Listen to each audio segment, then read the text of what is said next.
दोस्तों, इस दुनिया में जब भी प्रेम की मिसालें दी जाती हैं, तो उसमें सबसे पहला नाम भगवान श्री कृष्ण और राधा जी का आता है। धार्मिक ग्रंथों के मुताबिक श्री कृष्ण को अपार प्रेम का प्रतीक माना जाता है और पुराणों के अनुसार ऐसा बताया जाता है कि श्री कृष्ण 16,108 रानियां थीं, जिनमें से रुक्मणी और सत्यभामा उनकी सबसे मनपसंद रानियां थीं। इसके अलावा ये भी बताया जाता है कि श्री कृष्ण अपने बचपन में गोपियों के साथ गोकुल में रास लीलाएं किया करते थे, जिनकी कहानियां आज भी सबसे ज्यादा मशहूर हैं। लेकिन मित्रों, क्या आपको ये पता है कि सभी को प्रेम सिखाने वाले श्री कृष्ण का नाम आज भी केवल और केवल राधा जी के साथ ही क्यों लिया जाता है? आपने जब भी कृष्ण भक्तों को देखा होगा तो गौर किया होगा कि वह हमेशा ही राधे श्याम नाम का ही जप करते हैं। इस दुनिया में जब भी श्री कृष्ण और राधा जी के प्रेम का कहीं जिक्र किया जाता है तो सभी के मन में अक्सर ये सवाल उठता है कि जब आखिर श्री कृष्ण और राधा जी के बीच इतना अधिक प्रेम था तो इन दोनों ने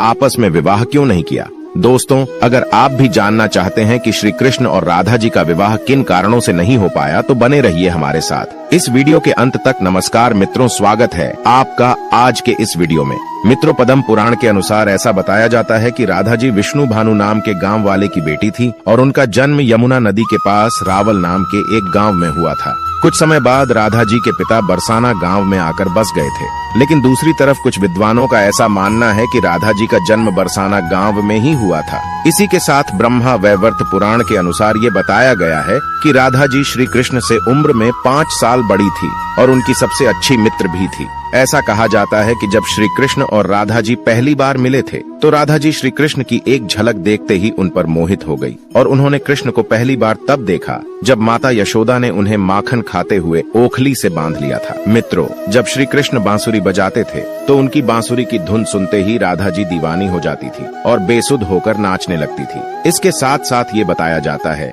कि राधा जी श्री कृष्ण के बांसुरी की धुन में इतना खो जाती थी कि उन्हें अपने घर का भी ध्यान नहीं रहता था, जिस वजह से समाज के लोगों ने राधा जी को ताली मारना चालू कर दिया और इस बात को लेकर राधा जी के घर वालों ने उनका घर से निकलना भी बंद कर दिया था। लेकिन जब श्री कृष्ण जी को यह बात पता चली कि राधा जी के घर वालों ने उनका घर से निकलना तक बंद कर दिया है तो उन्होंने ये बात यशोदा माता को बताई और वो राधा जी से विवाह करने की जिद करने लगे। लेकिन लाख कोशिश करने के बावजूद भी श्री कृष्ण माता यशोदा को नहीं मना पाए और माता यशोदा ने श्री कृष्ण को ये कहकर टाल दिया कि एक तरफ तो राधा जी उनसे उम्र में 5 साल बड़ी है और दूसरी तरफ उनका विवाह भी पहले से तय हो चुका है। यशोदा माता ने जब यह बात नंद महाराज को बताई तो उन्होंने भी श्री कृष्ण को बहुत समझाया और राधा जी से विवाह न करने की सलाह दी। लेकिन इतना समझने के बावजूद भी जब श्री कृष्ण राधा जी से विवाह करने की जिद नहीं छोड़ रहे थे तब नंद महाराज श्री कृष्ण को ऋषि गर्ग के पास ले गए और जब श्री कृष्ण ऋषि गर्ग के पास गए तो ऋषि गर्ग ने श्री कृष्ण को बताया कि उनके असली माता पिता देवकी और वसुदेव है,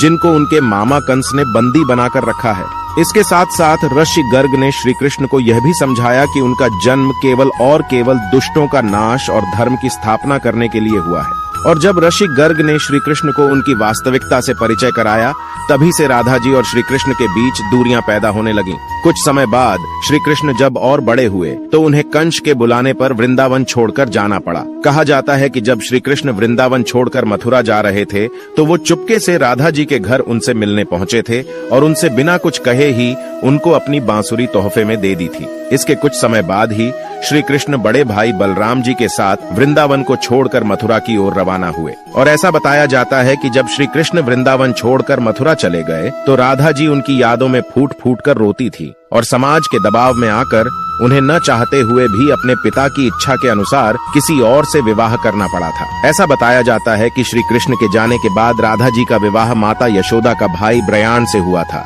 और राधा जी को अपनी एक अलग दुनिया बसानी पड़ी थी। राधा जी का विवाह होने के बावजूद भी जब उन्हें श्री कृष्ण की याद आती थी तो वह अक्सर बांसुरी बजाकर उनकी यादों में लीन हो जाया करती थी। वैसे मित्रों, श्री कृष्ण और राधा जी का विवाह न होने के पीछे 2 कथाएं और भी प्रचलित है, जिसमें पहली कथा के अनुसार ये बताया जाता है कि ऋषि शुक्लाचार्य भगवान विष्णु से भी ज्यादा ज्ञानी थे, लेकिन इसके बावजूद भी देवराज इंद्र शुक्ला आचार्य के बजाय भगवान विष्णु को अपना गुरु बना लिया था। जब शुक्ला आचार्य ने ये सब अपनी आंखों से देखा तो उन्होंने इसे अपना अपमान समझकर असुरों को शिक्षा देना शुरू कर दी और उनके गुरु बन गए। असुरों का गुरु बनते ही शुक्ला आचार्य ने देवराज इंद्र से अपने अपमान का बदला देने की ठानी, लेकिन उनके सामने ये समस्या खड़ी थी कि ये देवताओं को तो दवा अमृता का वरदान मिला हुआ था, लेकिन राक्षसों को ऐसा कोई वरदान प्राप्त नहीं था। इसी वजह से राक्षस कभी भी देवता से नहीं जीत पाते थे। इस समस्या को सुलझाने के लिए असुर गुरु शुक्राचार्य ने भगवान शिव की घोर तपस्या की